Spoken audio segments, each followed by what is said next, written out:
Want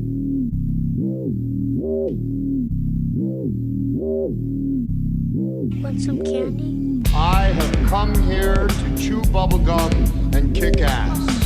And I'm all out of bubblegum. Well, hello, Mr. Fancy Pants. I hear you looking for candy, man, bitch. Give me some sugar, baby. You like scary movies? Uh-huh. Want some candy?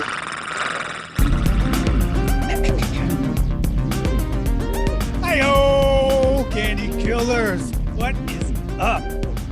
Welcome to Monster Candy Podcast, and I am one of the many hosts of this podcast, streaming from the Memphis Murder Men. And with me, as always, the galaxy's greatest keyboard player and most punk rock gal that we know, Ooblet Josh Sparks. Mills. And we have the man himself back again to join us. I just can't quit Money, you. money, money, money, money, money, money. Money Mills, or as we're going to call him on this episode, Suge Nice. Suge Nice. Nicest Suge man in Nice. Hollywood. Nicest man in Hollywood. Suge Glad to be Nice. here. Hey, you know, and tonight we're going to talk about, I used to hate this movie, but we'll get into it. We're going to talk about 1997's. Thank God. Because I wasn't sure which one, and nobody answered me. I was like, damn it, I only watched like the whole one. 1997's Starship Troopers. We're going to get into horror news first. So everyone, it's time for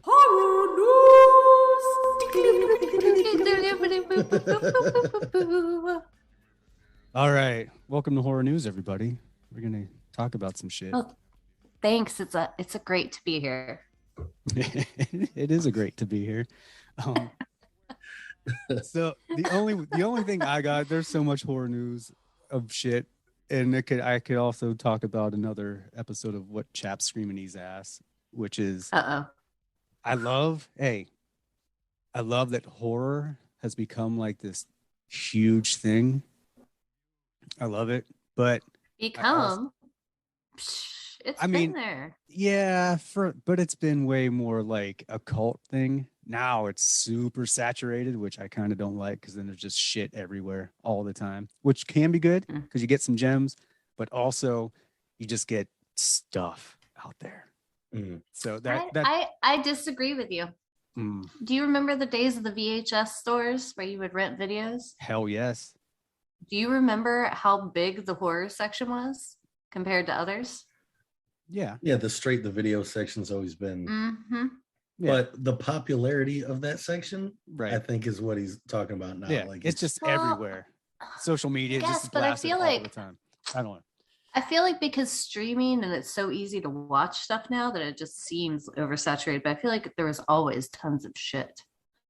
Yeah. There Yeah. is. But it's, you just find it literally wake up in the morning, open your eyes, boom, there it is. It's everywhere. Just But- shit everywhere. Yeah. Everywhere. But that's not what I'm how talking I wake about. up. Mhm. Shitting on the walls, it's how I wake up. Yep. But no. So Cursed Films, season 2, which will be premiering, I guess, on April 7th. And they're going to be talking about Rosemary's Baby, The Omen, Poltergeist, and all kinds of shit. Or that was the first season, my bad. But Rosemary's Baby, The Serpent and the Rainbow, Stalker, Cannibal Holocaust. And, I love Serpent in the Rainbow. yeah, that's a good one. Bill Pullman, right? Yeah, that's Bill Mhm. Pullman, and in The Wizard of Oz. So it should be cool. Of course, none of this stuff was ever cursed. It's just people being people, but still some good shit to check out and interesting to, find out little tidbits about movies. Do you not believe in curses? I do, but that whole first season was like, oh well, no, this was the thing. And like, oh, Gotcha. okay, it's not cursed. But like, there was an accident. My mother, who's like a one half gypsy Italian woman, put a curse on me when I was little because I was a hellion. Oh, And yeah. she literally told me, whatever you do in this childhood, you will get fivefold. And now that I have 5 kids, it like resonates in the back of my mind like constantly. I'm like, oh damn, that bitch got me. Got me. And right now Mills my is kids living are, a gypsy curse. dude, I'm telling you, right now they're good, but I'm just waiting for the other shoe to drop. Oh, dude. See, I'm It's coming. I'm Polish, Hungarian, Slovak, and Austrian. So my mom was the Polish one. So she'd always be like, you should put a curse on this person. And I'm like, I'm not gonna do that. Yeah. Even if it'll work or whatever, that's too involved. Your Right. mom said that? Oh, she would tell me to curse people all the That's time. just like a normal tableside conversation. Well, no, yeah, if it was, and the immigrants. Yeah. Like, I mean, she was, born here, but my grandmother was from Krakow. And so, I mean, but yeah, she would tell me, oh, we're just asking like, oh, how's everything going? Blah, blah, blah. Is everyone being nice to you?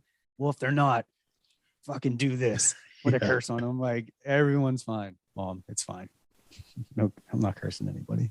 Your mom's so sweet. Did she ever curse people for you? Oh, oh, yeah. Without a doubt. She was gangster. Without a doubt. This is how fucking gangster she was, right? So she would talk about death like when it was getting close and she wasn't doing well. She'd be like, she'd always say, she's like, I don't want a fucking funeral.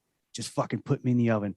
I don't need any of those fake motherfuckers coming to my funeral acting like they liked me or whatever. Just fucking stick me in the oven and get me out. I'm like, hey, you got it. You know what I mean? So she was, yeah. Oh, I saw 100% she was probably cursing people every fucking day.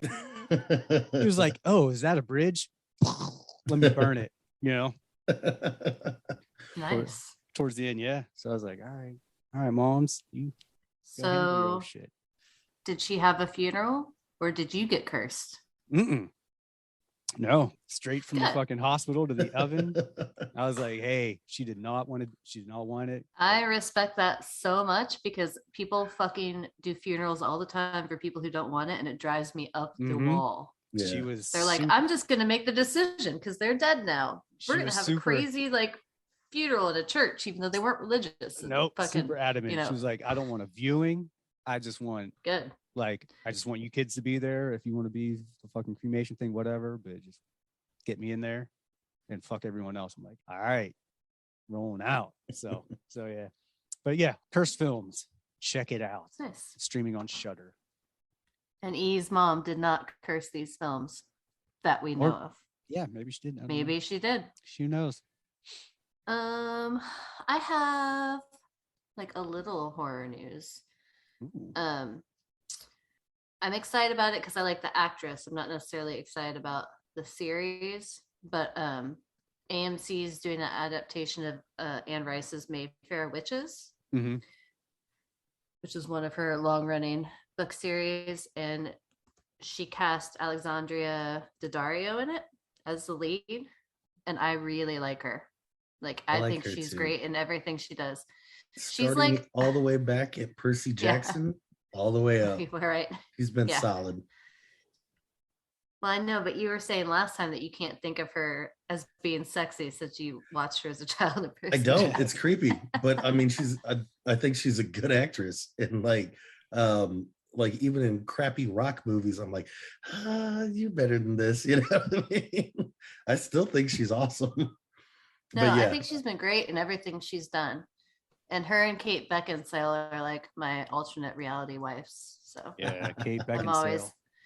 I'm always interested. Yeah, Kate Beckinsale is number one, but eventually she's going to age out. So Alexandria Daddario is like, But man, Kate Beckinsale, much like fucking what's her nuts, Helen Mirren. No, the chick. She has never aged out. That's still the chick that's if my wife died. I'd like, what's up, Helen? Helen Mirren. Yo, girl. Oh, to this day. Oh man, that would be a power couple. Same. Megan Fox. Megan Good, Fox nice. was what I was gonna say. Much like her, she's going through this weird like, let me start dating and banging some weirdo young Hollywood type dudes. Well, Megan Fox is marrying one. Oh yeah, well yeah. That just means there's hope for guys like me because I've made a career of tricking women that are way better than me into relationships, and I just need that trend to continue. See, if need be. That's why I like you, Suge Nice. Kate Beckinsale never dates attractive men. Yeah. Like her husband, the guy that she married, she was with forever, was not. I think that he's brilliant and a great actor, but he wasn't attractive at all. She wants to be the star. Yeah, the main guy in the vampire movies she's in, the main Lycan, that was her husband. Right. Yeah. I mean, but he was ripped. And before that, she was married to the director, right? Because she left the director for that guy. But anyways, she dates hobbits. Lizard people were and then she fucking dated weird. And then she dated Pete Davidson, which is like, yeah. Apparently, I think that's just a dick thing because it like got out. He had a really big dick, and then all of a sudden, all these women started dating him. Before that, they didn't. And I know everyone's talking about it's his personality, but I don't know. It's not his personality. It's the other P word. It's because like Ariana Grande or whoever it was he was dating wrote a song about his big dick, and then now all of a sudden all these women are dating Pete Davidson. Going through their midlife crises. We're like, have you heard his stand-up special where he talks about it though? He's like, it's like the most epic trolling. He's like, because I don't have that big of a dick, and now forever I get to disappoint women for the rest of my life. So she really fucked me over. Thanks. Did him a solid. She was a very small person, so you have to kind of put that. That's what he said. He's like, anything would look like a big dick in her tiny little cardi hands. I was gonna say because she's like 4'11". Yeah. So it's all about perspective. That's amazing. Yeah, you got a. But yeah, so Mayfair Witches. Yeah, Mayfair Witches. Alexandra Diaria, and everyone's pissed off because apparently that witch was blonde and she's not. So that's an important thing to get mad about. Because wigs don't exist. Yeah. Right. And hair color is like super matters a bunch. It's a recession, about that. Yeah. Hey man, some people like their shit exact. I don't know. Yes. What are you gonna do? You got anything, Suge Nice? I've got a little horror adjacent. Okay. So I heard a rumor from around the way in my connections. I talked to a producer on the film, and this amazing documentary called This Is Guar. Right. Looks like it's going to Shudder. Oh, really? Oh, Yeah. nice. It's like about as dunzo as it gets. So that's pretty exciting. Breaking news, motherfuckers. Much love to Shudder because they do an amazing job. They do. And they pay some good money too, apparently. They working with that AMC buck. The main AMC bucks, yeah. So that's exciting news, for all right. That's cool. Alleged producers. Allegedly. Gotta say allegedly. Mm-hmm. You know how it is. Yeah. I don't have any other horror news, but I do. This chaps my ass, but it doesn't really have to do with horror. Dude, 4K. I fucking hate 4K. I hate 4K. I hate it. You hate what?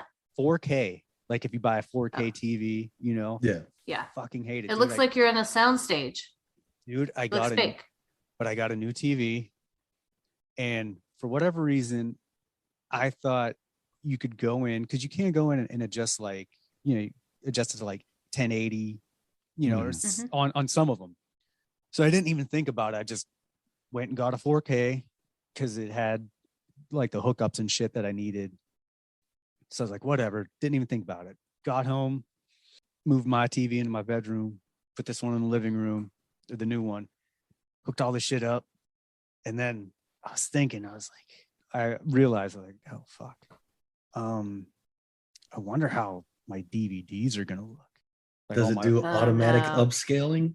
Yes. Oh, that sucks. And that's what sucks. I hate it. No way you can fucking do it. Like I put it because I was like, let me check it out because I want to watch something actually, and I put it in. I was like, oh, this is bad. Like it's grainy as fuck. And on just a regular HD TV, it was fine because it was like a collector's edition or whatever. It was a better thing. I was like, God damn it. I was talking to the one guy that works at the Living Dead Museum. Shout out Monroeville Mall. And I was telling him about it. They're complaining because that's what I do.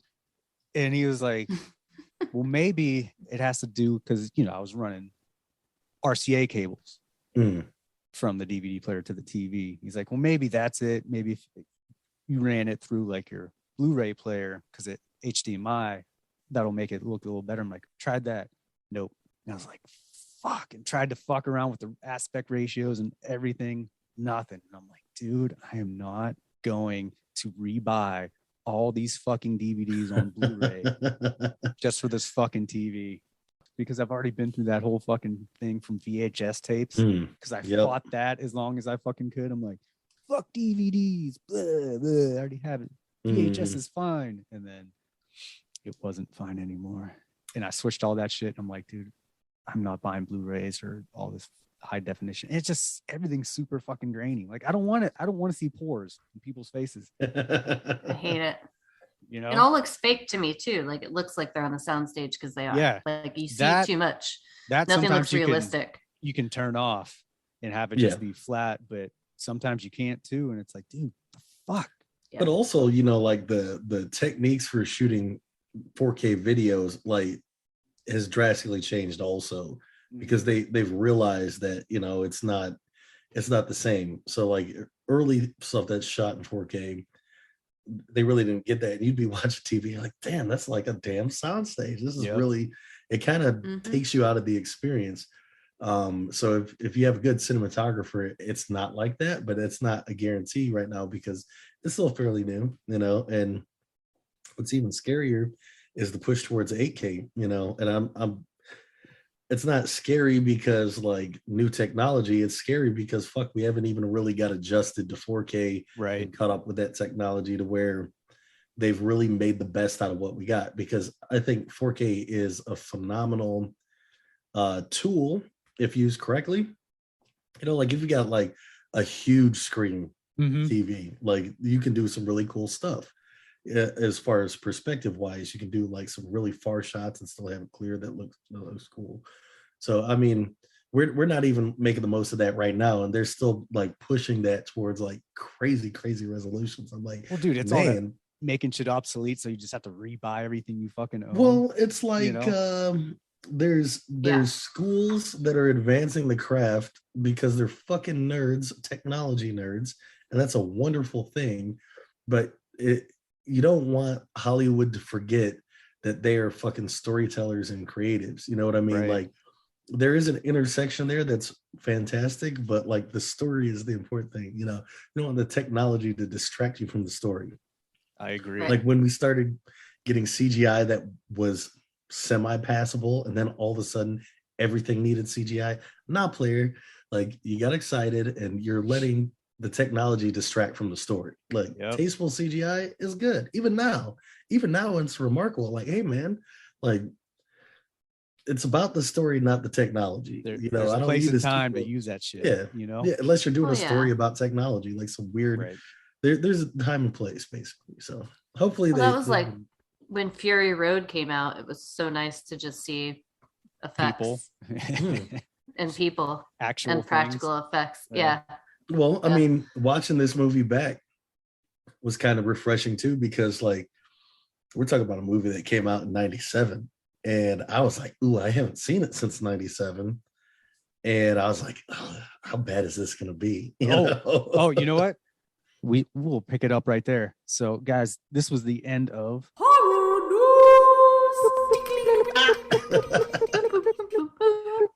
All right, yeah, we're going to pick it up, get right into fucking 1997 Starship Troopers. Fucking Paul Verhoeven, who did RoboCop and Total Recall, which you totally could tell in this movie. And Showgirls. Showgirls, yeah. And you also could tell. Right? But yeah, dude, Money Mills, I know exactly what you're going to say, because, dude, I used to fucking hate this movie.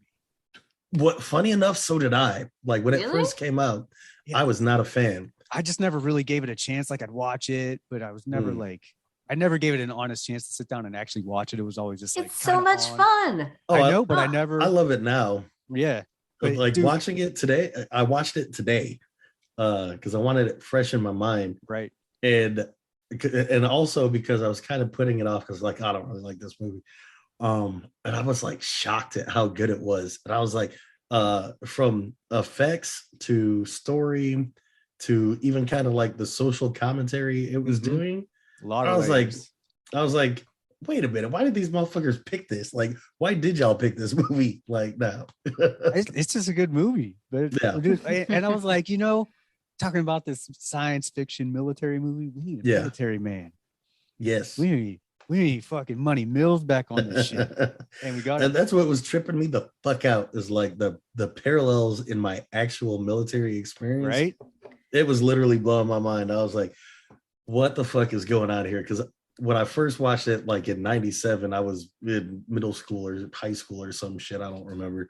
And I don't want to do the math. So I think we were in high school. yeah, somewhere around there. And then like that's before like a worldview frame of reference, and also before we just were put in a fucking 20-year war and have seen like the way that media approaches propaganda and stuff like that. And so like watching it now as an adult who's lived this life of the Gulf War, different. I'm like, damn, that was kind of like, it was kind of crazy. It was way better than I expected. Even from a visual effects, like I was watching it and I was like, it doesn't have like perfect visual effects, because there's not like one visual effects studio that handles everything. Usually they kind of like job it out to different studios. The physical effects will go here, right? The computer shit will go there, whatever. But it definitely has that ILM stamp. Like you can feel like as it's coming through, all the space shit feels very up to date, which was impressive. I'm like, damn, they're really good at what they do. Like the Star Wars guys, like, they've been on that shit since the fucking 70s. Right. And that was nice to see.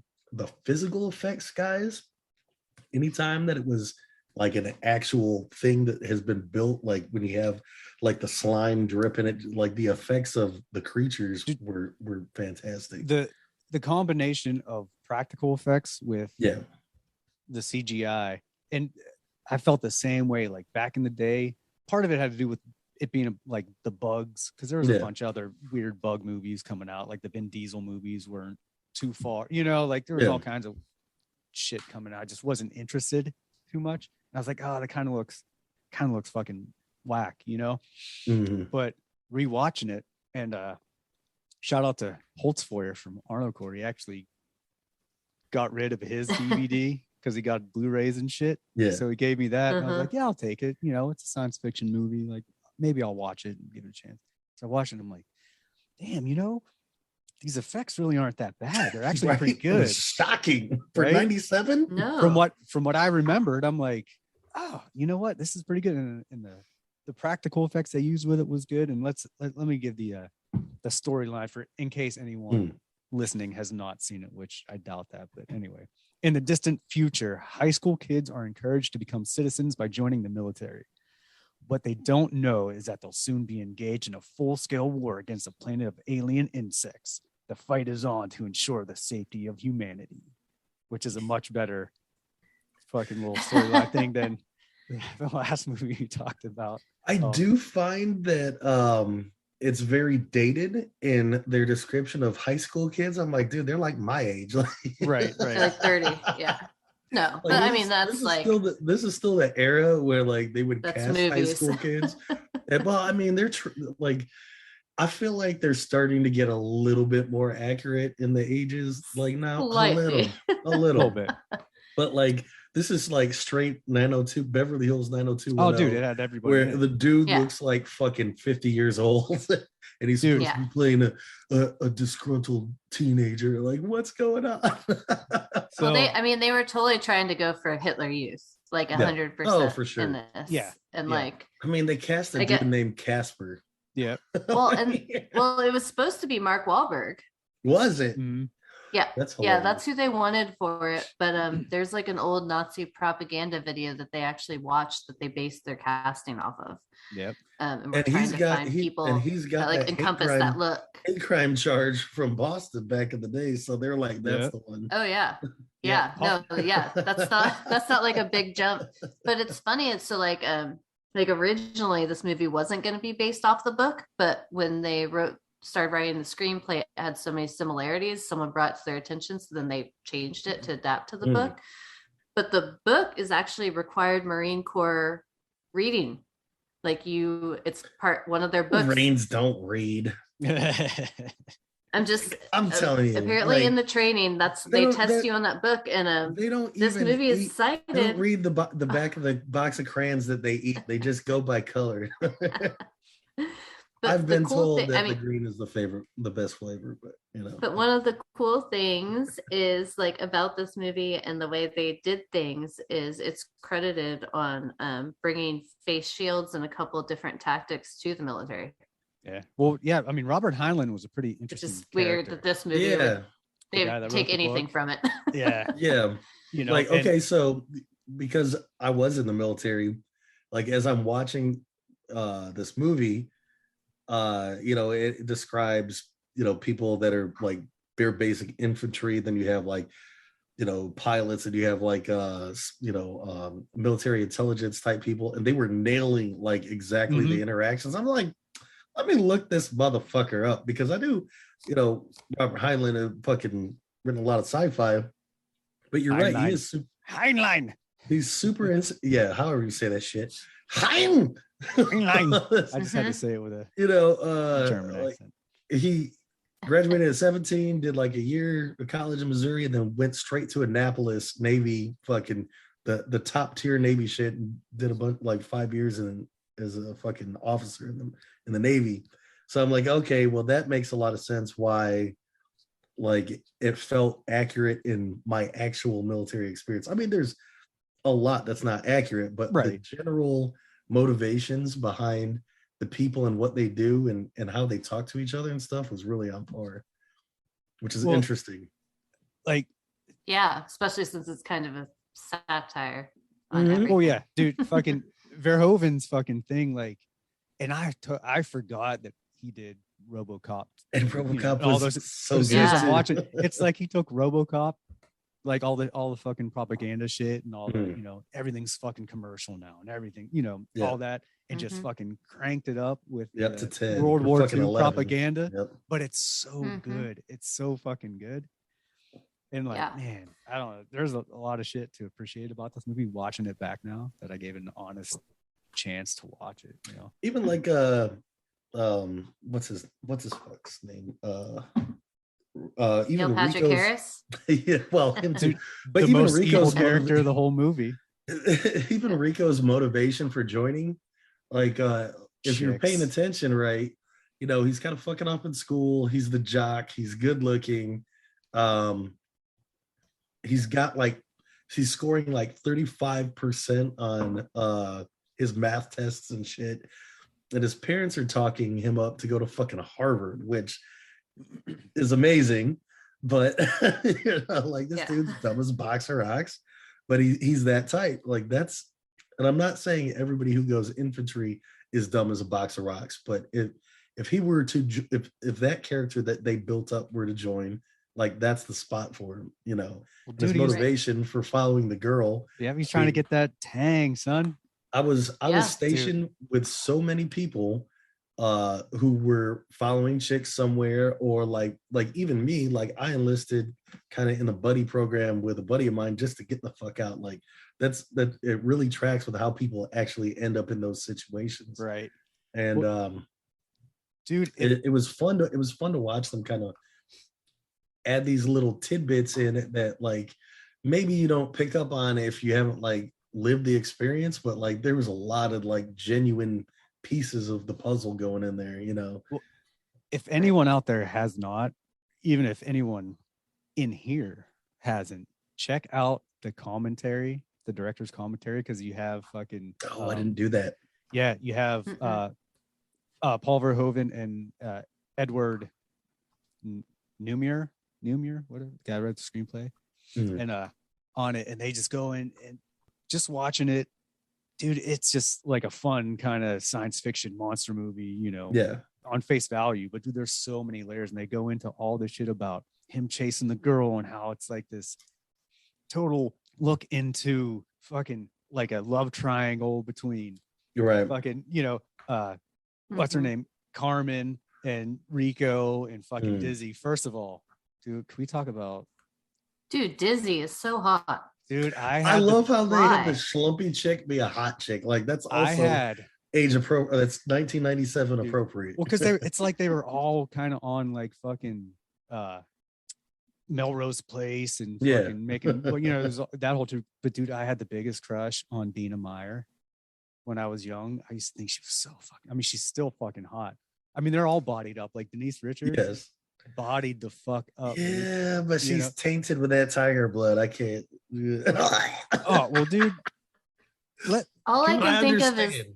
all I can Yes. think of is fun bags. Did you guys ever see the Funny or Die when it first came out? Denise Richards did one of the first skits, and it's called Denise Richards Fun Bags. No, that's amazing.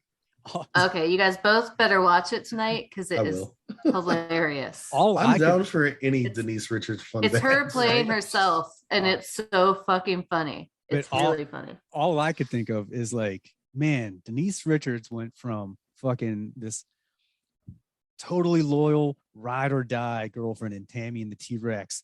Her fucking boyfriend got killed. His brain got put in a fucking dinosaur, and she's just like, I love you, like no matter what. And then she goes from that to just an asshole, like this totally like I'm out for me. I got to get mine no matter what, you know. Which I ain't blaming her, you know.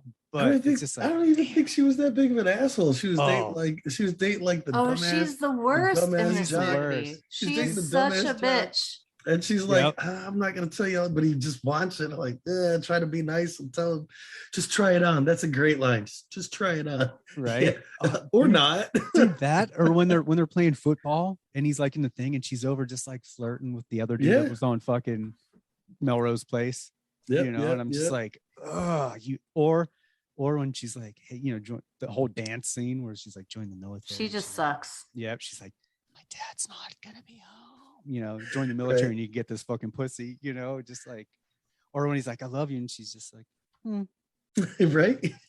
like, God, you dirty bitch. Like, It'd be worse if she said it back though, because you already know Yeah. where she's at. You know what I mean? Like she's made it very clear where she's at. Yeah. And God. he's just over here So- simping, you know. In the original cut So of the nice. movie, she leaves Rico for her co-pilot. yeah, Yeah. yeah.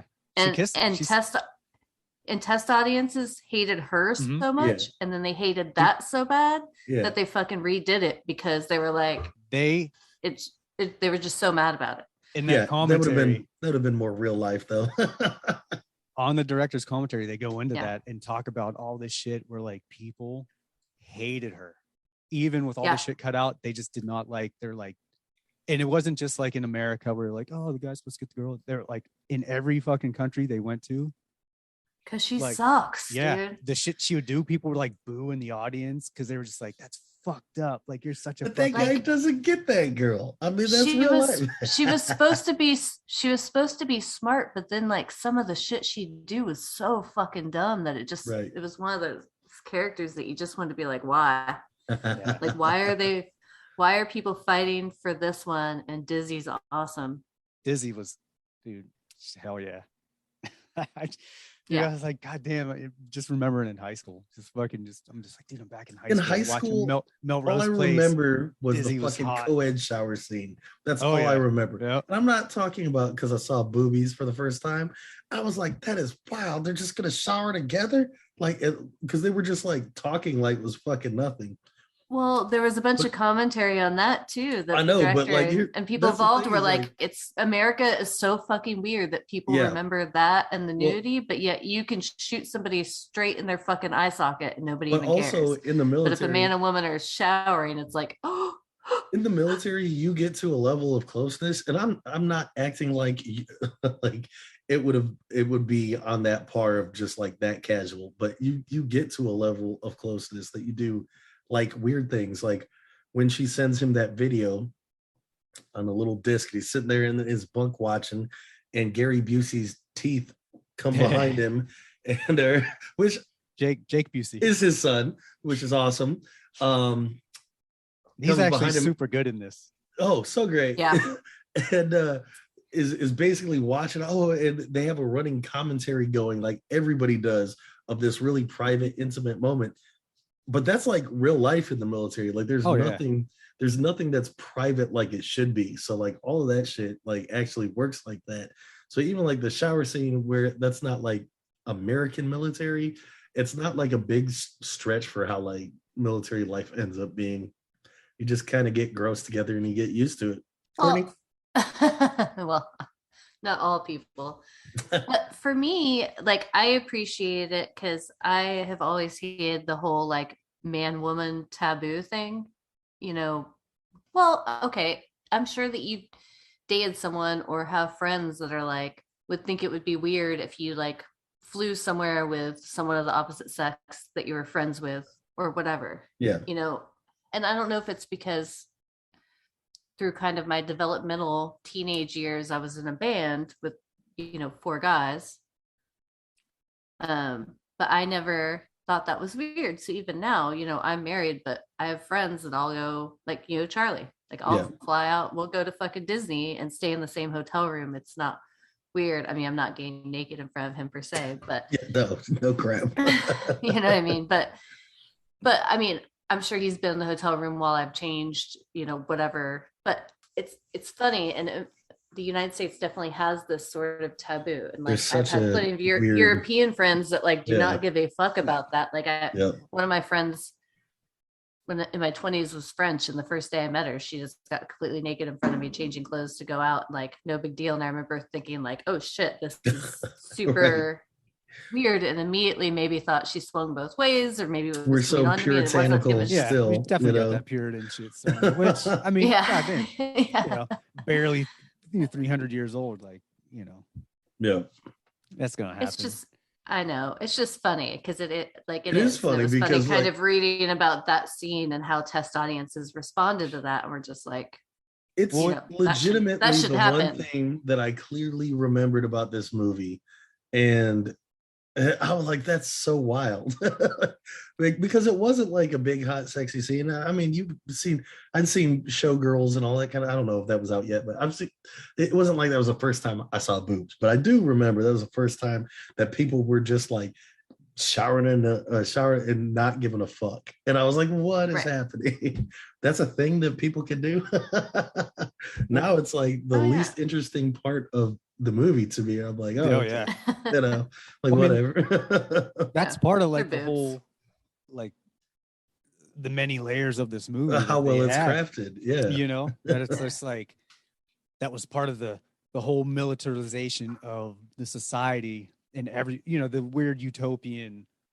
The only way to reach utopia is like military and force, and everyone's going to be the same, and like, and no one thinks.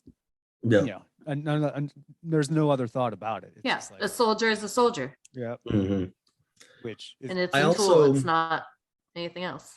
I liked the beginning too, how they would juxtapose like how young and attractive all these high school characters that we're getting introduced into are, and then everybody who had anything to do with this war before they enlisted, like you could see like the physical toll it had on them. Which, shout out to my girl Blanche, Rue McClanahan.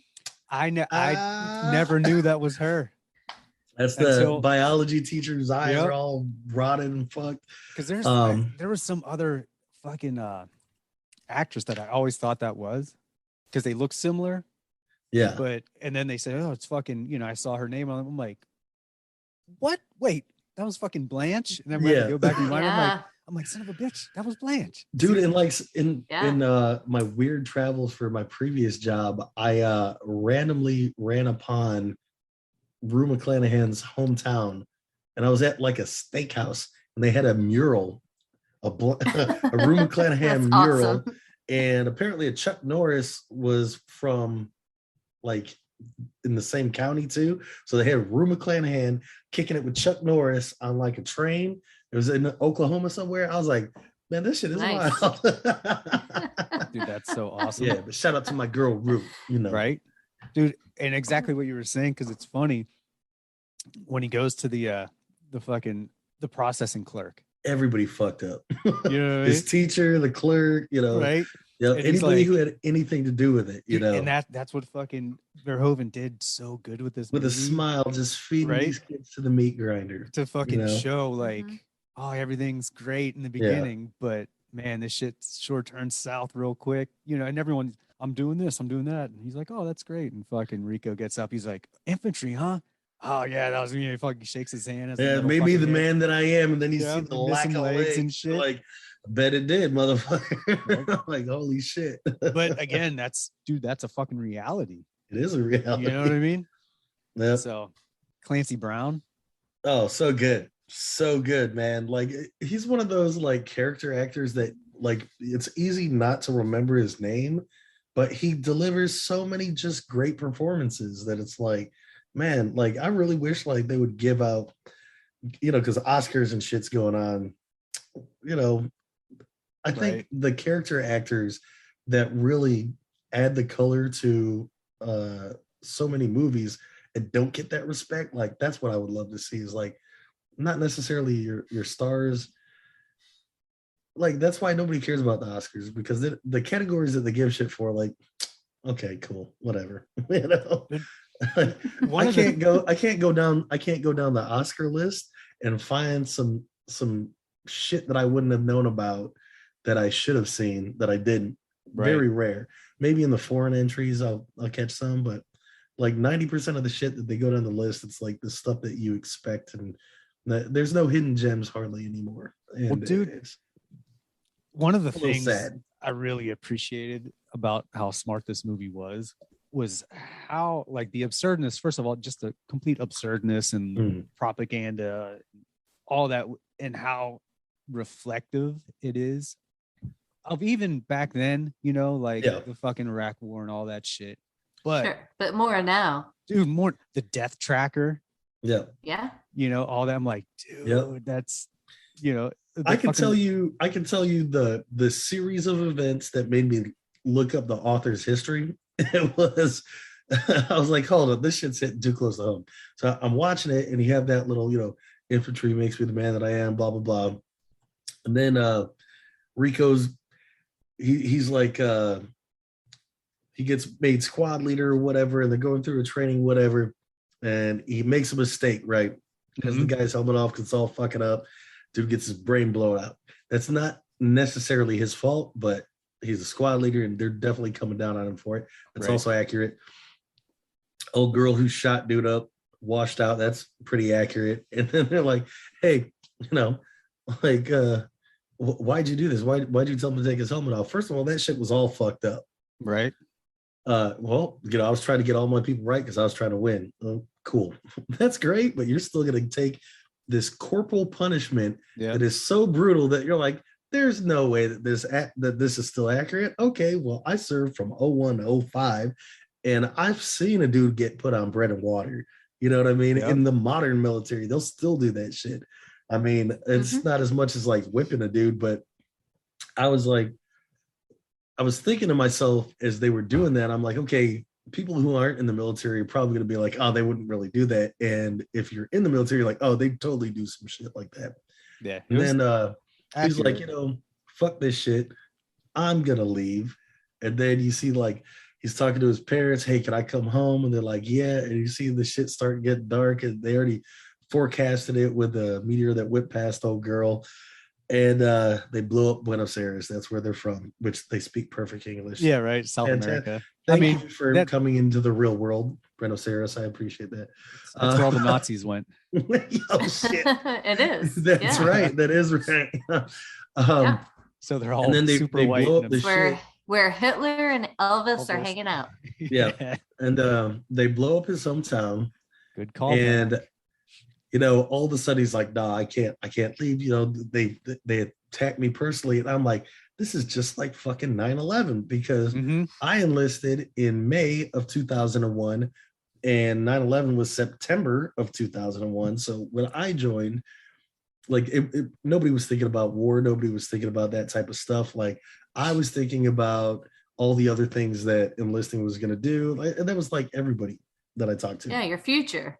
Yeah. Right. What you're gonna get from this? You're gonna get a travel. You're gonna do this. Blah blah blah. And Retirement. there was literally Oh, nothing, recruiters, man, dude, they're there all was like, nothing hey, coming out come here. about like the horrors of war. Blah blah blah.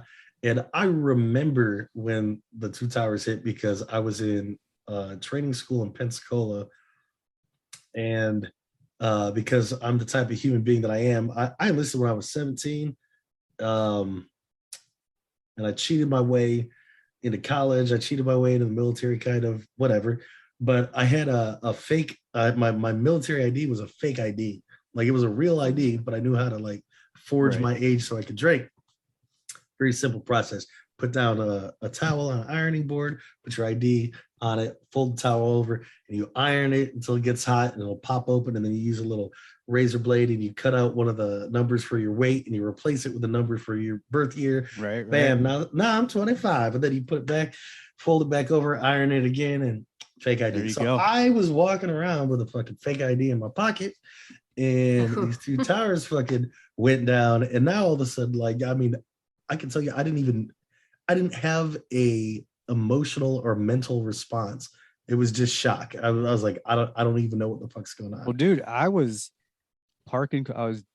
valeting cars at the VA hospital Oh shit. in Pittsburgh, right?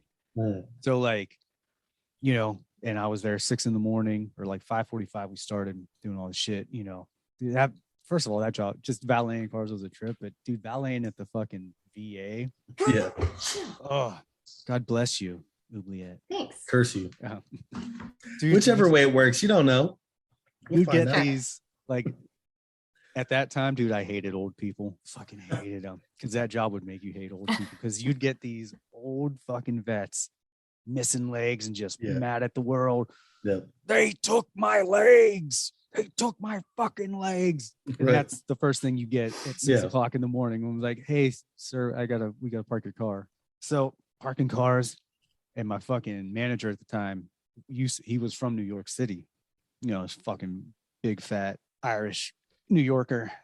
So he's coming, he's like, they fucking hit the towers. They're attacking the fucking towers, you know, and he's going, and we're like, what the fuck's going on? Yeah. So everyone gets wind of what's going on. Dude, they shut the whole fucking place down, like lockdown. Yep. Shit went down. You know, some planes went Yeah. down, not too far from Pittsburgh, but dude, Yeah. It's people who don't know geography. Pennsylvania is New York adjacent. Yep. Yeah, very But, close. Very close. But yeah, dude, I saw fucking jets get deployed overhead, and you're like, Hmm. whoa. Yeah. And then, a little bit later you hear some plane went down outside of fucking, Jesus Christ. Yeah, the Shit was- Pentagon and all that. dude, Yeah, it was So I nuts. have a cool story too. Like I was living in San Diego, but I was Oh, dating yeah, that's someone in military time Huntington. too. There you go. Yep. And I was dating someone in Huntington Beach, but I left super early in the morning because I had to be at work. And you pass Camp Pendleton Mhm. when you're making that drive. And I still remember I had my 88 Pathfinder, had my like Discman with that like fake cassette you would put in so you Yeah. could listen to music. No, and I still remember I was listening to AFI's Black Sails in the Sunset. And as I got to Camp Pendleton, the entire sky was filled with like the emissions from the jets and all the Right. planes they were sending out. And it was just red.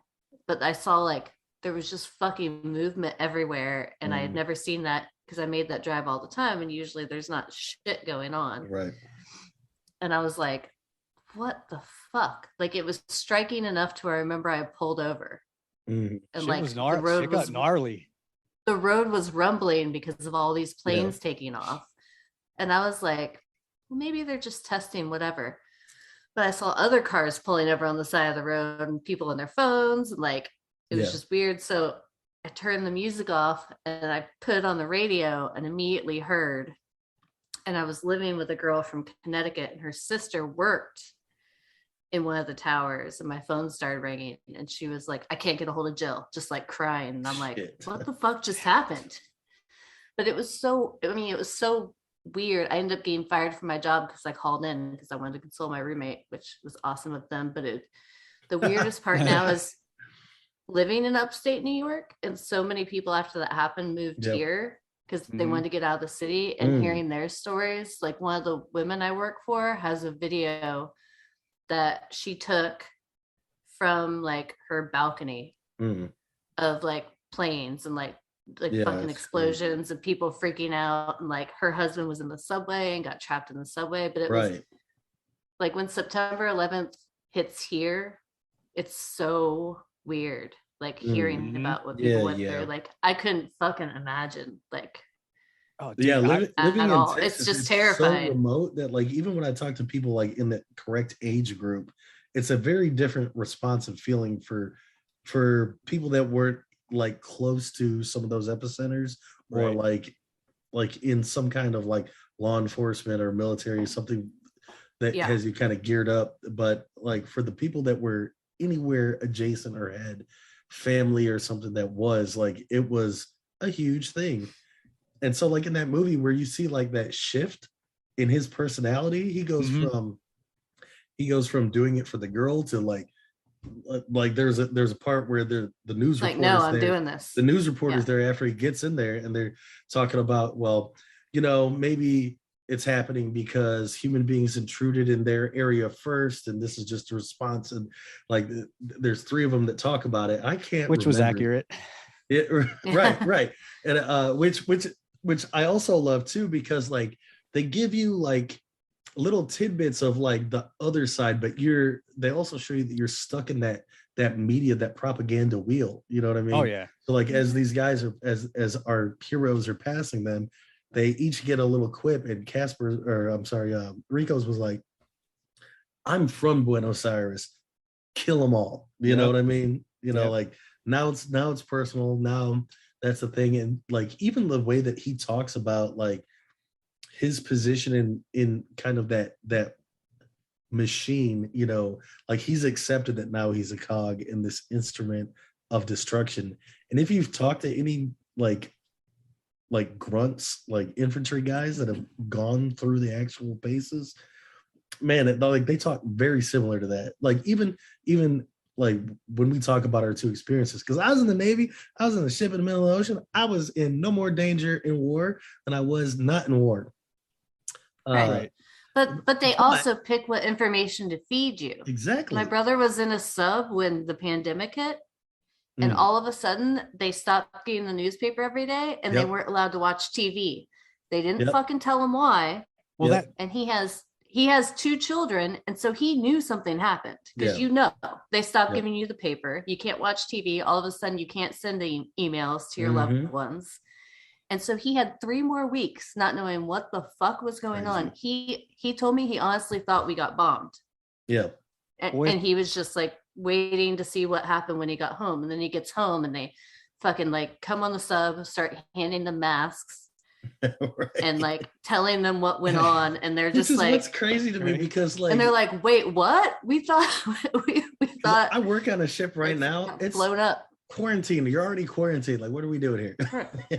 Well, I mean, they started handing a mask before they got off, and then they told them what happened basically 24 hours before they got to see their loved ones. Gotcha. But these guys are all freaking out, and the higher ups probably know, but they can't tell them.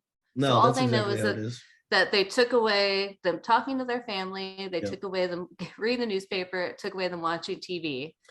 Yeah, because they don't want you to be everyone's being dismissive from your mission. Well, yeah. Well, of course.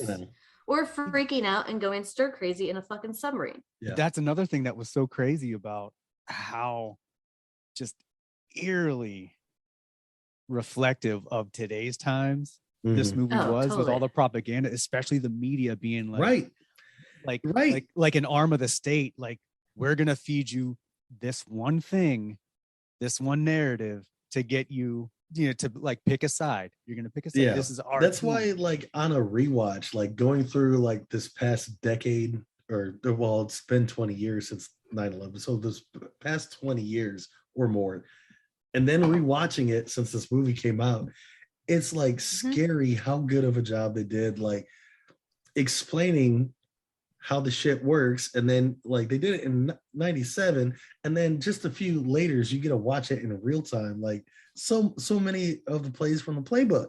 It was insane. Totally.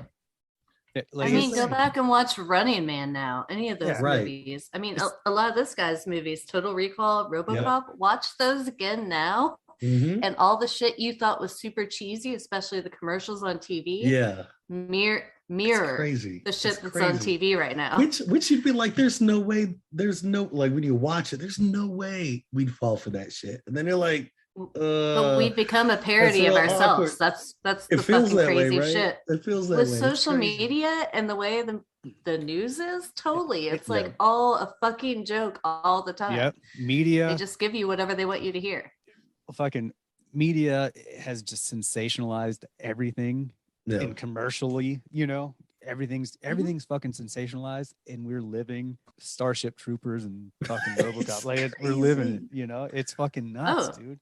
I used to joke that I would I would joke being like, I've grown up watching these movies. I'm prepared when Running Man and all this shit happens. Yeah. And now that it's happening, I'm like, what the fuck? Really?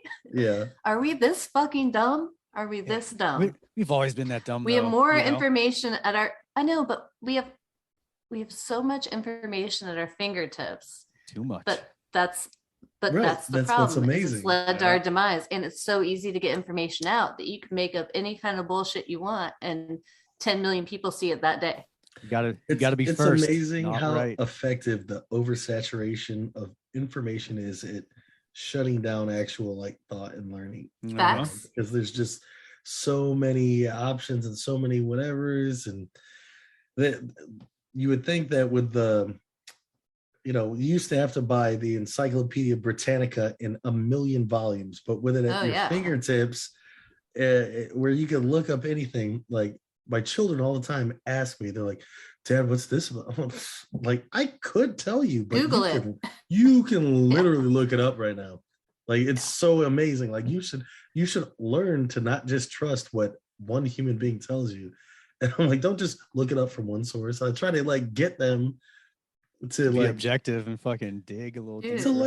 I was a nerd. I loved my encyclopedias. Oh my God, I miss them. And every year they would send you the supplemental one that had pop culture stuff for each year. The tactile Man, it would of come in, flipping I'd stay up through. all night reading that. Yeah. And when you get one that has a random picture, like because they're not all like picture books, but sometimes it like something of interest that the publisher thought was interesting enough to include a picture. Like you could go down so many rabbit holes with an encyclopedia that you flip through. Sick. And I mean, I guess the internet, I find a lot of rabbit holes, but I feel like they're less fulfilling to my soul and more fulfilling for more fulfilling for like just gratification. It's a gratification. I've definitely been able to add intrigue to the human being that I am. Like the weird shit that I'm into, like I found so much more. Right. Which course. Which is cool, but that's like, it's not without spending a bunch of money, you can find stuff that aligns with your ideals. Yeah, it's not adding more layers and complexity. It's just like taking the same branches and getting them way out in the weeds. I can do that real easy. But you live in a world where people rely on something like Wikipedia, where any of us could go in right now and rewrite anything we want. But you know what? Anything. I mean, it's better. It's better than the world where people rely on Facebook and fucking, shit like that.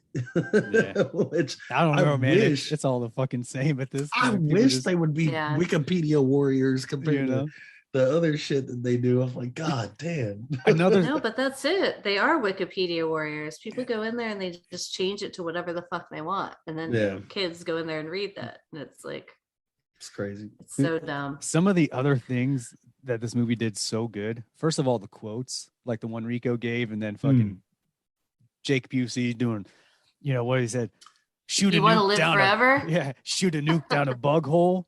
You got a lot of dead bugs. Yeah. You know what I mean? Shit like that. But dude, the callbacks.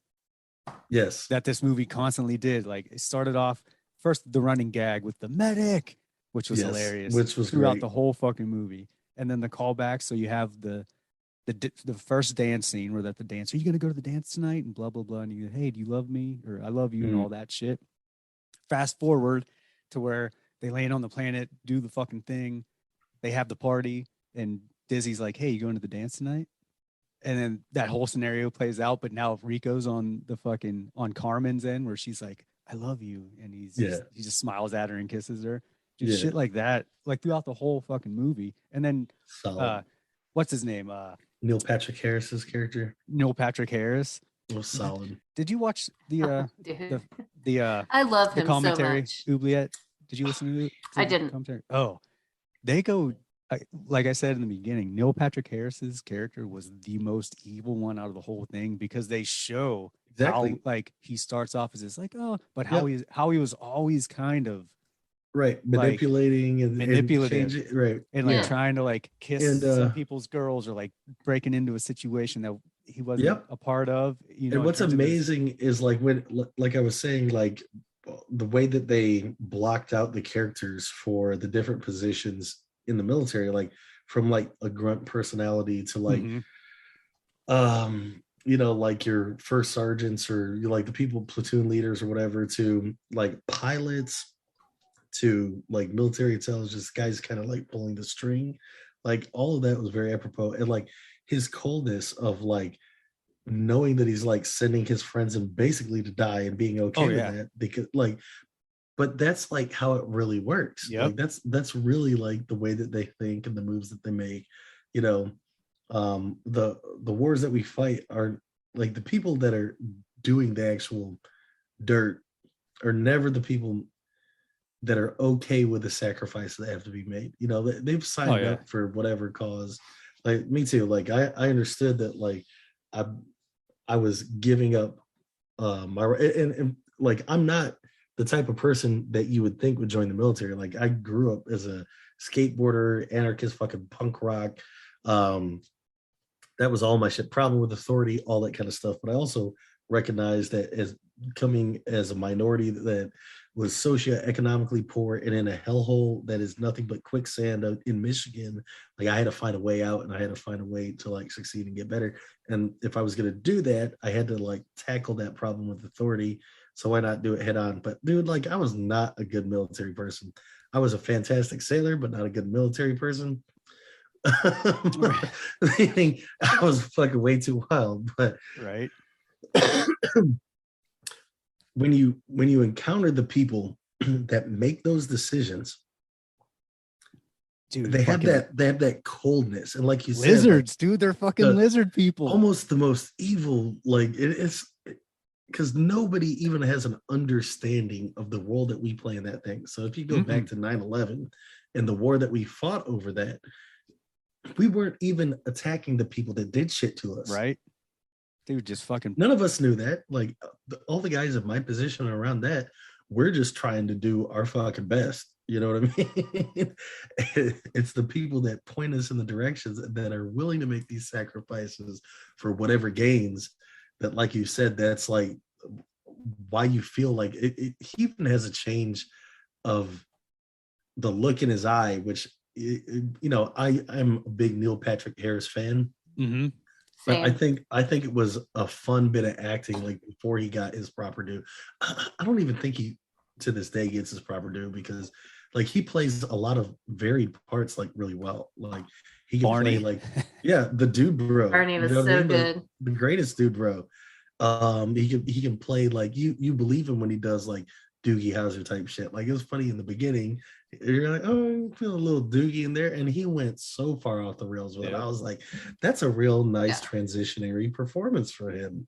Yeah, you know, I mean, this movie's it gets fucking crazy. Just how deep into the war and the fascism part. I gotta tell you, dude, it literally blew my mind watching it back, because I really was just shocked that I wasn't like a bigger fan, because I think it came out to mixed reviews. I think it lost money and all that kind of stuff, but like we're also talking like pre-war, like pre 9/11.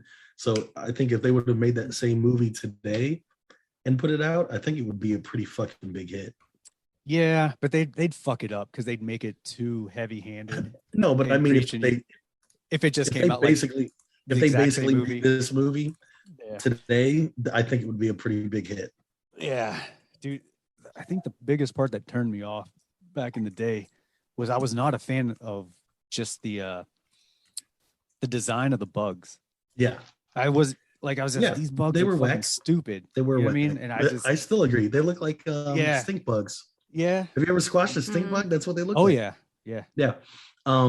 For me, what turned me off, and this is like, I'm probably the only human being that shut it off for this, is I was such a huge fan of Orson Scott Card's Ender's Game, which finally got a movie and was, I mean, it wasn't bad, but it still didn't do it justice. I thought it's like fine. I thought when Like- this movie came out with like the bugs and like the little things that I saw, I'm like, oh, they're doing like an Ender's Game. And then like when I watched the movie, I'm like, this is nothing like Ender's Game. Yeah. And it kind of like soured me for no apparent reason about it. Because I mean, I still don't, the Ender's Game that they did, I still didn't really like. But you know, I'd like this a lot on the second watch. It was shocking. Yeah, I was super surprised when I watched. I was like, dude, this is actually really fucking good. Yeah, that's funny. exactly how I felt. I was like, See, I was always a believer. I saw this in the theater when I was 15. Yeah. See, I rented it and 15 or 16, and I fucking loved it. Like it was totally my kind of comedy. well, Or I again, guess- it's like the one thing, like even with the new Batman, which I still haven't seen yet, but I watched it. if there's something about it, like the design is something, especially if it's like a main character, like the Batman, the cowl in fucking the new Batman drives me in fucking insane.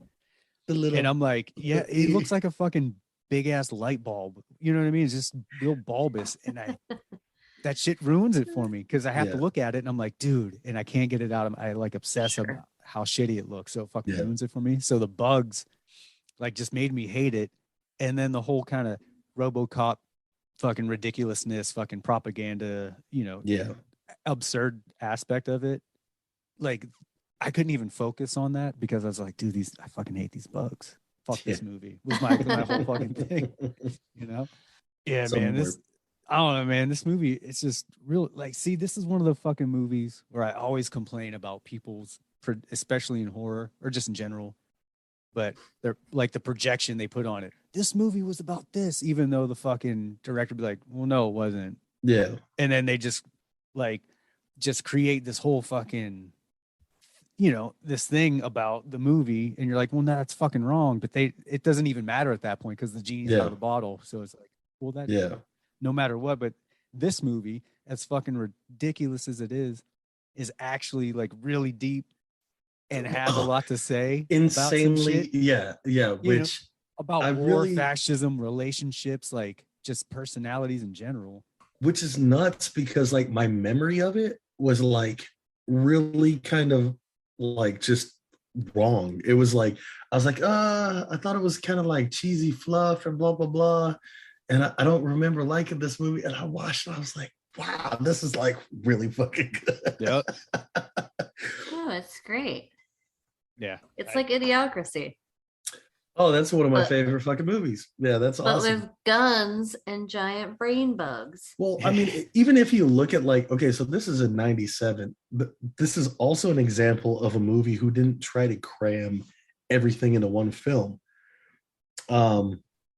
Where they stopped this film was definitely not the end of like the author's story.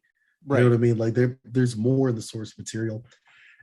And it wasn't it was built for an anthology, but I think because it didn't perform as well as they were expecting. I mean, they did so many others, but they were never like big releases or super popular. It was more, straight to DVD type shit.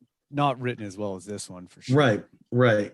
I feel like if this was done again, like in this day and age, like exactly as it did the first one, like it would have had a second and third one the same emphasis and production value, like because they basically did that before movies were doing that.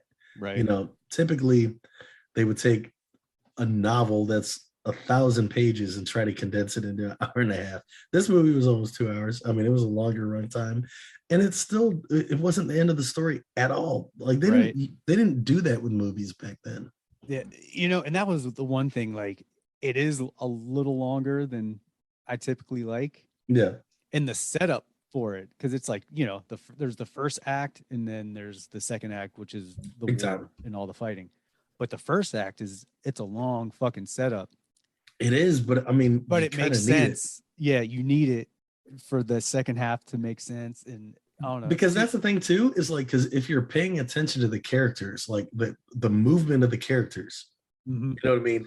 Like they had to establish, they didn't have to, but what they did was they established set patterns for these characters. Right. And then like you'd get a fast forward to the middle act, and like they've made movement. Like if you're paying attention, like there's a progression. significant progression. And they did that with all the important ones. And like you said, you love this. Like the most tragic thing is when she's dying, at least I had you. Oh my God, that is a fucking heart-wrenching line. You know what I mean? Hold me. At least Dizzy. I had you. My Like, girl Dizzy damn. fucking ride or die no matter what. Fucking There jacking were- fools. There were a lot of really fucking good lines, you know. Mhm. I mean, like, I feel like this is like a hidden gem, you know. I mean, it's like in plain sight because it was big enough. Like, I remember when it came out, like everybody was expecting Blockbuster, and then it came out and nobody gave a fuck. It man, wasn't big. And it kind of has Wow, like we just missed some What? news at the Oscars. What happened? breaking news. Nicolas Cage wins everything. How? No, Chris Rock made a joke about Jada Smith's alopecia, and Will Smith got on stage and knocked the shit out of him. No. Really? Watch the video; it's fucking awesome. And then it's totally wasn't planned. The producers are Yeah, no interviewing right shit. now, talking about how it wasn't planned. Yeah, But he no knocks shit. the shit out of him, then like fixes his suit, gets back in his chair, and screams, "Keep my wife's name out of your fucking mouth!" And Chris Rock goes, "I just got the shit smacked out of me by Will Smith." Big Willie style, getting Dude. fucking angry. That's He that's didn't- that it West. wasn't- That's that West Philly. Hey, Yeah. look, he been producer of the darker Bel Air, which I know non-ethnic people aren't aware of, but hey, Everyone knows about that. Yeah.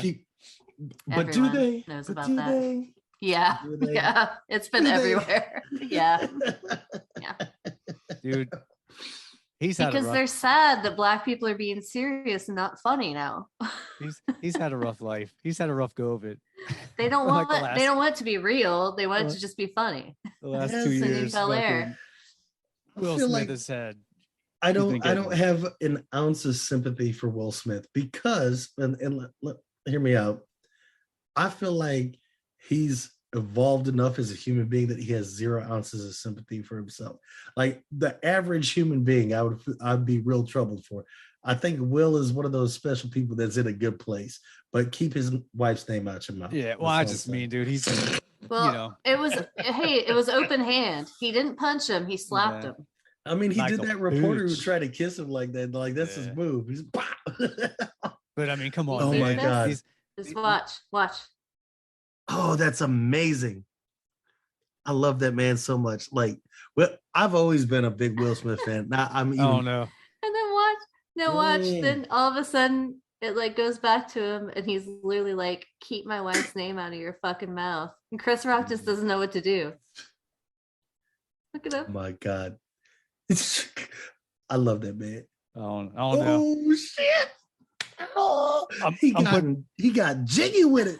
I'm putting my tinfoil hat on and saying Nope. that shit was Not all at all. set up because he's like, dude, you just got fucking punked for the last 2 years about your entanglement. We got to make you look tough. That's Chris Rock. Oh, maybe. He gonna take a slap. He might do it for the culture. That's what I'm Yeah, saying. he looked unfazed. For the money, for all that shit, dude. So, Will Smith has been getting clowned. I know this is- Entanglement, Oh, crime, yeah, I know all this totally. that is shit. really not appropriate, but I got to text my wife right now because this black woman need to hear the tea. Oh shit. Yeah, man, dude. No, sorry to interrupt Starship Troopers. no. I just randomly Facebook was open on my phone, and all these memes started Memes. started popping up of the slap as like a Misfits album, or like all these random things, and I was like, oh, I guess it was, some kind of skit they did.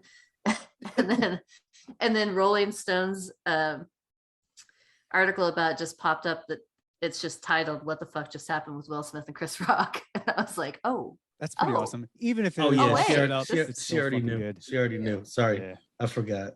I should have Um, known. I should have known. Which I mean, it does tie into this movie because it's fucking ridiculous. yeah." The world is no, fucking this ridiculous is right now. totally. It's a Yeah, parody. it's fucking dumb.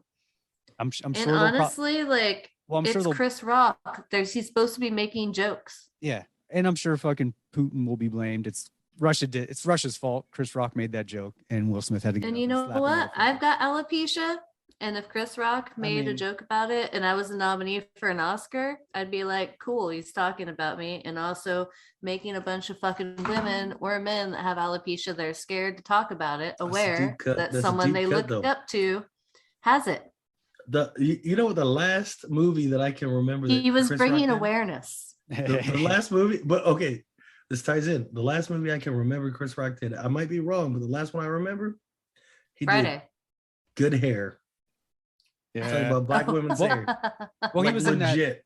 fucking the fucking Saw thing he did. That was just like, Oh, you're right. That did come after yeah, that. But yeah. I But blacked I don't that remember out. that because yeah, it's fucking terrible. It's awful. Maybe I Will remember Smith smacked I remember Chris the Rock end because of scene, and that. that's it. He's like, that movie fucking sucked. And fucking but gave it to also, him, Oh, I know. people He's weren't like, thinking right? he's Yeah, like, yeah. thank God he talked about Jada. Now I can slap him for Spiral. right? oh man, Yeah. I love me some Will Smith. Yeah. Or as I just Will- like as he Will walks Smith. away, he like corrects his jacket, like yeah, because he's still Will Smith. Come on, Gonna man. sit back. He didn't stop being Will Smith. You still got to look right. Poor DJ Jazzy Jeff's in the back, like, Yeah. man, I need some money. Getting tossed out. Right? Like, ah. No one wants to mess up their cummerbund after slapping Chris Sure Rock, don't. you know. Sure don't. Oh man. Dude. I love how that just derailed the whole thing. Worth it. Totally worth it, dude. Maybe not to anybody I else. mean, but that was amazing. nothing like this has happened since Kanye took the Taylor Swift's thing out of her hand, Shine, yeah. her award. Oh, Kanye. This is good. This is good. Dude, Look, the And- Oscars, I think here's the And problem. honestly, watch I it think- a couple more times. I mean, I he think you're swings right. all the way Oh, back oh, to yeah. full body That's how he slap him. does. It's great. there was a reporter that tried to kiss him doing an interview, and he just slapped the shit out of that dude, like way back when. Like Will Smith gonna slap him, motherfucker. But I am thinking now that it might be staged because like the Oscars been waning. You know what I'm saying? Like, like ain't nobody trying to watch that shit. Chris Rock's just reaction is suspect to me. That's he's a tiny man who's a comedian. Like that's like Will Smith's like played Ali. You know what I mean? He's Like, a, that's he's a what way you- Yeah. bigger dude. That's what you do. But- That's what you do. But watch it back and listen to the audio. He looks pretty shook and his voice is shaking as he's Yeah. talking. Yeah. It got him. I mean, I'll take a slap for a few million too. I ain't scared. I mean, I just love the picture they're using too. Oh Like my God. Will has his left hand up like he's ready to block, like Chris Rock is gonna do something. Yeah, I mean, he trained So to good. be Ali. You know what I'm saying? It's so good. No, I know he's got the full like lean going on. He's like, psh, that's some form. That's That is funny. some form. Damn. So speaking about bitches, the vagina bug, the big brain bug. Oh yes, I love when they censor like once they've got it captured, because it's just calling out the fucking obvious. Like it just shows how smart the filmmakers are and like in the images that they're portraying. You know what I mean? That's another thing that fucking drove me insane about these bugs. Like the monsters during the late 90s and early 2000s all look like penises and vaginas. Like never mind about the fucking xenomorph, like all I this feel shit. you. We get it, but like Dreamcatcher, that whole fucking movie, it was a dick and a pussy. The whole movie, like that was the fucking two monsters. You know, Yeah. the vagina bug. I'm like, come on, like It was I wasn't a huge fan of that design, but I wasn't a fan of the design, but the execution of the design was pretty good. yeah. I mean, they did it well, but fucking vagina bugs and stink bugs. So like where the special effects I found that were lacking though, there's a gap. There's a gap between space shit, which is ILM, and then you can see like some, lightsaber shots on guns here, the training guns Right. or whatever. ILM shit was really the shit that they do. It's solid.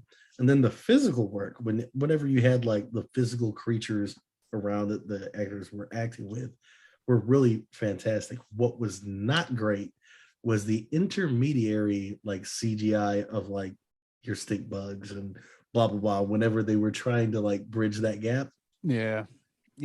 where it worked was when they used different lighting, where it wasn't like full daylight. They had some like weird effect going on from like flares or the this, that, and the other thing, which they did earlier on. I thought that was way stronger. I was like, damn, this is really good. Then they had some like full in the daylight, like they were really feeling themselves and their effects. I'm like, okay, well, this feels a little dated, but it's still, considering it's 97, like they're putting out shit right now that is worse. Oh, dude. Well, I mean, and dude, like what, big Hollywood films, American Werewolf in Paris was fucking terrible. This in made like Paris. yeah, this blows that out of the fucking water. That I have to watch it oh, back. dude, it's I don't so remember bad. it being so bad. It was bad. I remember London being like a benchmark in physical Right, stuff. right. Did Paris go CGI? Yeah, oh yeah. It was Oh, all I'll have to fucking watch that again CGI because I shit. remember loving that movie. Oh, they did, because he had a zombie friend, right? His little zombie friend and all that. I think that was the physical part, but the transformations were Yeah. I'll have to watch it again. But yeah, the effects, like I said earlier, it worked out good. The combination, Yeah. so much better than I remembered it. Oh, fuck like you were saying. I watched. I'm like, you know what? I was worried. This is not bad actually. And all the fucking space shit, the Star Wars shit, like all the ship stuff like that looked good. Yeah, but there's definitely a ILM stamp on that. Like you're like, oh yeah, that's the Star Wars guys fucking around. I was just glad, man, because there's some movies where you remember them being bad, and then you go back and watch them, you're like, dude, this is still dog shit. Yep. This wasn't. I was like, man, this is good. Like I didn't have to waste fucking my time. I think that's funny that we both like had like this original negative response and then kind of changed. I like also that Courtney liked it all the way through, because I was not expecting that at all. It's very rare that I didn't like just a because movie before. I was awesome. I was just developmentally a little bit faster than you guys. You're smart. Maybe. You're just smarter. Just say it. Yeah. Just say you're fucking smarter. I feel you. That's cool. Maybe I just saw the future. It's that witch shit, I mean, I didn't get into Wicca until way I wasn't putting curses on people. I was just looking into the future. Amazing. I'm almost glad this movie was not made today, because I feel like now they'd be like, oh, this is just a fucking pro-military thing, like, you know what I mean? They'd be like, oh, fuck this movie, they're showing how everyone should be it would be a citizen, you only get to really vote because you're weird in the military. to see it go through the fucking cycle, what I mean? Like the constant cycle that shit goes through now, especially if it got as big of a release today as it got back then to watch it go through the fucking like cycle. If it was the exact same movie, like it would right they'd be like, what? It really would feel dirty to like cult classic is probably a better place for it. People would probably be fucking saying like, oh, where's their fucking Punisher skull on their fucking thing? This is a pro-war. This is a right-wing movie. And you're like, you're missing the whole fucking point. Really annoyed by Marvel changing Punisher shit over that. What's dumb? Like Very dumb. Take a beat from the Buddhists. Like they got swastikas everywhere, as they should. Yeah, it's their shit. Learn a little history, bitches. You know what I mean? I mean, it's not even a fucking like. It's not a thing. Like no one really gives a shit. It's not a thing. But there's No, but everyone wants to make everything a fucking thing. There's Yeah. plenty That's of things the thing that now. that as a black man in the South that I worry about, and I promise you, it's not a Punisher skull. Right? I'm Right. like, it's you know what it is? It's fucking people that don't actually read the comic books or aren't into that shit Yeah, that are making it like, oh my god, the fucking it's a comic. I'm like, well, I mean, if you read the fucking comics, you ding dong, you'd find out that fucking Frank Castle is like the most anti-cop and anti-establishment fucking Right. dude. Like, Yeah. he's not the one. which, I love how they get things so wrong and Right. it just walks on things. which it's both sides too, because it's Yeah. like you got All the you got the time. fucking the Yeah. fucking ding dongs on this side that are like, yeah, the fucking Punisher, oh whatever, and they're fucking repping that shit. And then you got the other people that are like, oh my god, and you're like, you both are fucking wrong. Like, he wouldn't be all about your shit, and it's not all about the shit you think it's about. You fucking idiots. It's fun. I need so much balm for my chapped ass over society at this point. Dude. But yeah, dude, Starship Troopers is fucking good. Surprisingly, a little fun, accurate fact that happened today. So I'm all laid up, big chilling because I'm on off days. I'm not working, and my wife comes in from running the kids around doing their errands, and she's like, "You have a podcast tonight because you're watching some weird old movie." She's like, anytime you do a Monster Candy podcast, you're watching some weird ass shit. I'm like, hell yep, yeah. yep. I mean, Dude. I watch weird ass shit without y'all, but like, yeah, she We kind of just give you an excuse. Yeah. Oh yeah. I usually wait until she goes to bed, because it's like, Dude. I wait till the wee hours of the morning, Dude. but I'm trying to like remember some shit, so I watch it during the daytime when I got a podcast. my homeboy just sent me a text. Will Smith is a nut. Hollywood is crazy. It's Is like, it crazy? Right? Yeah, Man, life is that shit just made my day because I feel like Will Smith has always like never got his dues, man. Because right. he was He's trying. Keep my wife's name out your mouth. Oh man, I love that. That's fun. Yeah. So I think we can finally say that. I mean, this movie, if we could take away any message from it, it was that peace through violence is the only real way to achieve utopia. Will Smith proved it tonight. Yeah, right. That's all I'm saying. So I just have to say, of course, of going back to this is the best part. So after it happened, they went to commercial, obviously, and Bradley Cooper and Denzel Washington comforted Will Smith as he cried. But Oh my here's the God. thing, and I just want to say I love Denzel Washington so much. This is what so Will Smith ended up winning Best Actor too. This is Yeah, great. awesome. Of course. But- Oh yeah, dude, this shit's so This is fake. so scripted. This is so It's fake. scripted. But listen, 100%.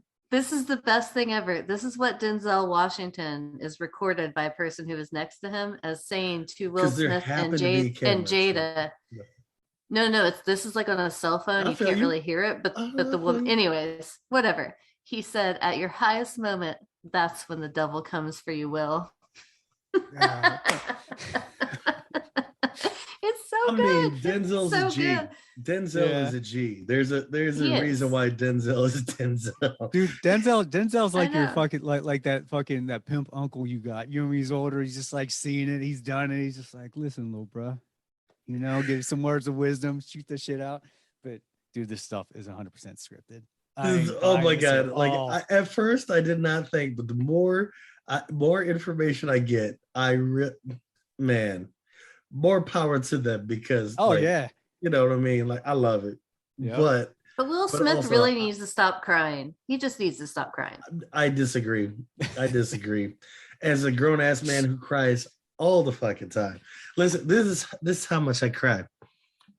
So I had DVD players in the back of my headrest for my kids in the back seat, my little Land Rover. Oh, what? And you heard? Can we talk about Bruno? And you just started crying. No, I'm talking about a little bit in the past. You know what I'm saying? I didn't have all 5 kids, but I'm driving down the street. My son's no. I'm not gonna cry. Sorry, for that Bruno. song's a We banger. don't- it is a banger. But so I grew up without a dad, dude. My kid's watching The Lion King, and Mufasa dies, and I'm driving in Houston traffic in a thugged out, murdered out Land Rover. Like I was all black, flat black, everything, and like just nasty, grimy, All murked out. and I look like Suge Nice. You know what I'm saying? So I'm driving. I'm trying to hold it together, but then you hear Sympathetic there, and I'm just like sitting in traffic, like crying like a bitch. And I was like, "Damn it, my windows aren't tinted enough for this shit." And I look over, and there's just people looking at me with like horrified faces. I'm like, "It's all good. It's all good." They probably think you're crying because you just murdered someone. Well, I probably, that's racist, but it's probably accurate. No, that's not racist. It is, You just said you have a murdered out, crazy fucking. You describe your car and how you look. I'm a car Your fiction skin color, now. your skin color aside, if it was a white dude in that car with 2 kids in the back and he was crying, I would think that he just murdered the mom, or that he was really upset that the paternity test came back. That's because you're a that he was woman the and father. you assume all guys murder people, which is fairly accurate. Oh, no. I actually assume that women murder more than men. We just haven't gotten caught, so the statistics are flawed. I also think probably. that might be accurate. It's definitely accurate. That might be accurate. So you living in Texas, I gotta ask this question because, dude, let me tell you, I don't know what my Facebook feed or who my Facebook feed thinks I am. I mean, see, they know I'm black inside, right? They know that. Dude, all the videos I get, because you know how Facebook now has like a little separate section where it gives you like video notifications or shit or whatever. Dude, Barely, I don't follow any of this stuff. right? All I get is Charleston White. Do you know who Charleston White is? No. Oh, dude, you gotta check him out. He's this dude from I think he's from Houston or Dallas. But he does all this good shit, like I know who helping that people is. out. This little black dude. He was in jail, but dude, he'll just like get on and start talking all this shit on all these rappers and just like crazy shit, right? But you clicked those videos, right?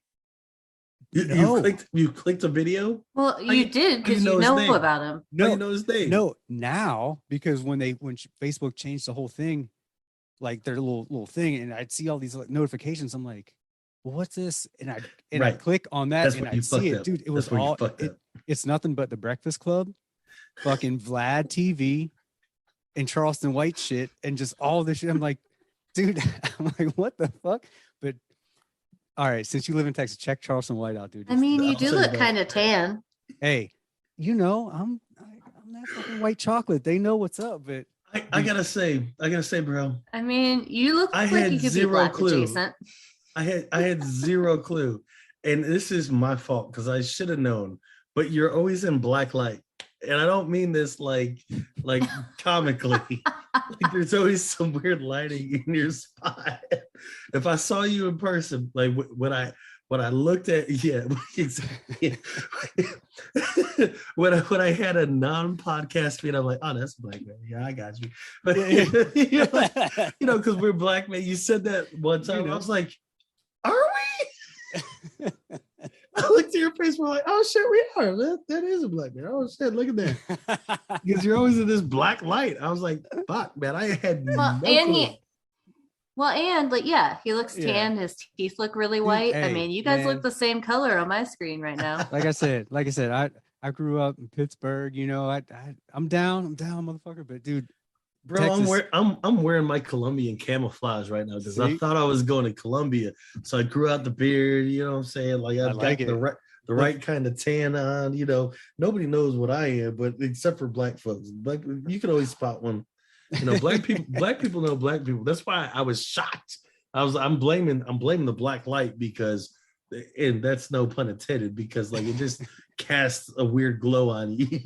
Hey man, we're all brothers on the inside. Lies. I hate most people. Right. But it's just funny. But he's I from gotta say, fucking growing Texas. up in the North, it felt like the block was hot as far as like racial tensions. Right. Coming down south, I thought I was like, damn, if it's that hot up north, I'm gonna get lynched when I come down here. and I appreciate the Southern hospitality because they Right. might be racist, but they keep it behind my back. You know what I mean? They leave me alone with it. But I will say, like with my last job where I was traveling all the time, dude, my boss sent me to work in Jasper, Texas, and y'all can Google Jasper, Texas. It's a problem. It's like one of the few. It's Jasper, one of just that name alone, you're like, ooh. It's one of the few areas Yeah. in Texas that fits the stereotype. Like everywhere else in Texas is lovely and beautiful, and all my peoples of color should come visit for sure. But Jasper, Texas is not one of those. So I'm pulling up into town to do a little bit of work for the day. Like Longview. And I'm supposed to spend the night. And I've got the radio on. I'm flipping through stations. I get on a local station. They're like, oh, yeah, we're here in Jasper, Texas. It's the 10th anniversary of the last lynching that we had. I call them up. We're just talking to the people in the streets and see where we're at now and how we feel. I call my boss, who was a ex-military white dude. I was like, hey, man, you know I'm not about bullshit, but don't ever send me to this motherfucker again. That sounds about right. You're like, man, really? You set me up with this shit? Don't ever. I never thought I would say this, but you need to hire more white people because I ain't coming down here again. Everybody in my department was either Hispanic or black. And I was like, listen, you need some white folks for Jasper, Texas. Dude, that name alone, like I said, just all right. I already know what it's gonna be like when I get there. Exactly. Unlike Starship Troopers, where everybody is the same and they're all willing to die. Flipping that switch. Yeah. All right, man. So let's wrap this shit up. There's only one thing. Only one thing that I wish they would have done. And this is just from like a later perspective. Also, this isn't like what people were thinking of back then. I would have really loved if they would have added a character in the beginning in the recruitment process that was like handsome, like all the characters that they recruited, not physically fucked up, right? But was like suffering from hardcore PTSD, and they show like where like he's giving a speech to the class, and then they find him later like just drunk and fucking like passed out and like just being weird and skittish in the street. Like I would have appreciated that because that's a real thing that would have just added a little bit more color. But that's the only thing that I kind of like wanted for, because like they cast such pretty people and they did that comparison between like the people that come back. You're gonna fight a war. You're gonna come back fucked up some way. It's not just the arms. They're gonna get you on the inside. Well, actually, they kind of did. Ooh, did I miss it? Where did you see? When they get to the fucking planet, when they go back to the planet and they get to the fucking little bunker, the one general or whatever dude was locked in the cabinet. And he comes out and he's all like, oh, just his brain's fucking scrambled. So I'd imagine with how deep this shit was, that was probably a little bit. They probably give him the fucking PTSD. I just wish, because the thing is, like in the military, they're not going to stop working you, right?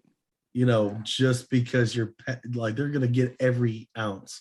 So I would have loved to see somebody that was like broken down to where they couldn't function, still being like worked like a puppet to recruit these poor guys, like in the beginning, But once again, that not having that doesn't take away from it. That's the only one thing that after watching it, and especially my specific experience, I was like, that's the one thing that I wish they would have put like, and that's like a modern day realization. Like they've only started recognizing PTSD, as a thing. So out of 5 grotesque stink buggy candy corns, what are you gonna give this thing on the second era of watching it?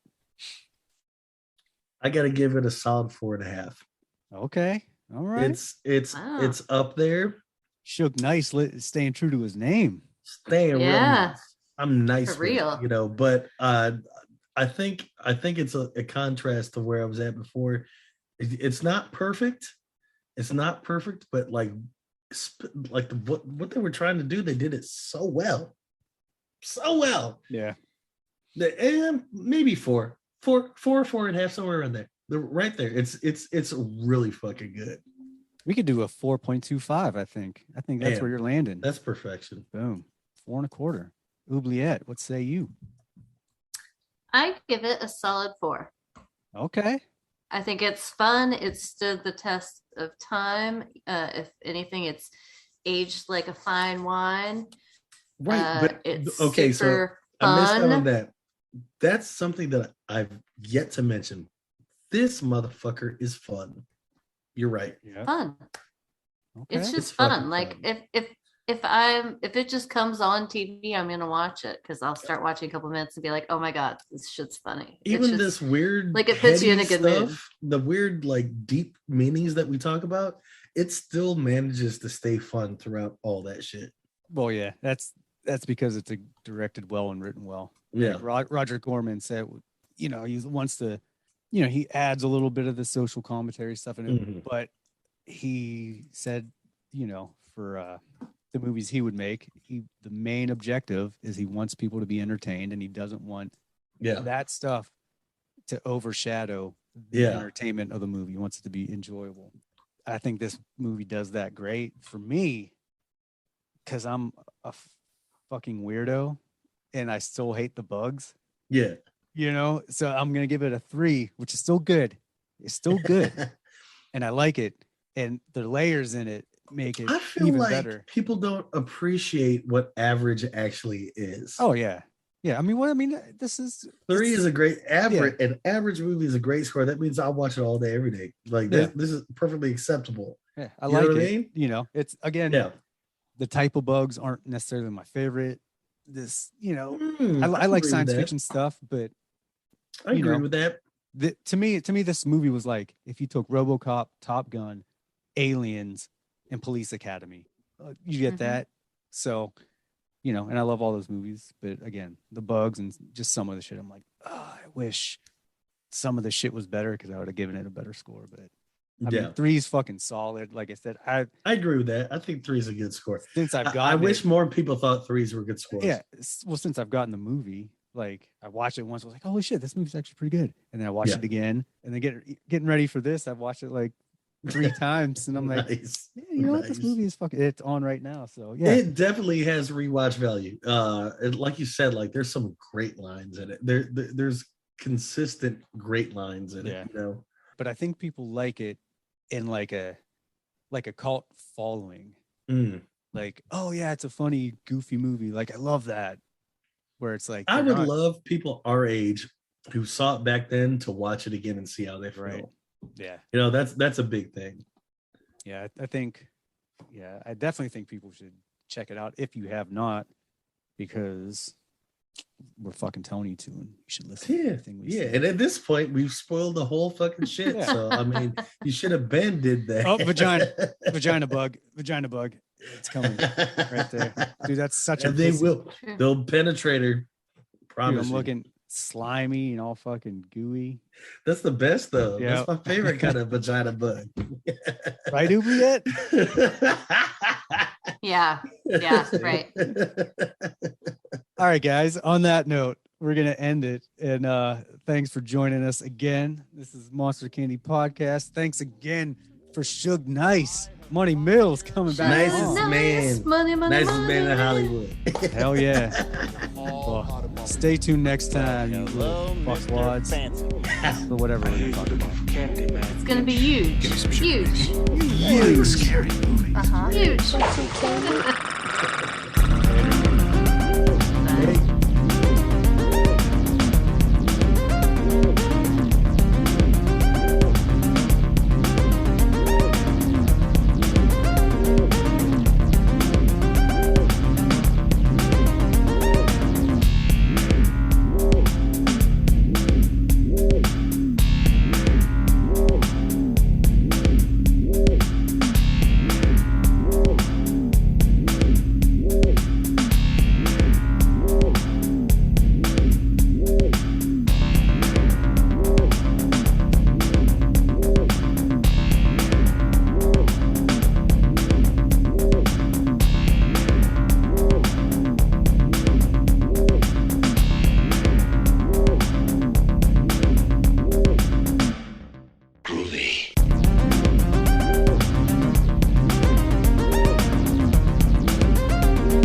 Burton just looks that big old Storm right square in the eye and he says, "Get away from her, you bitch!"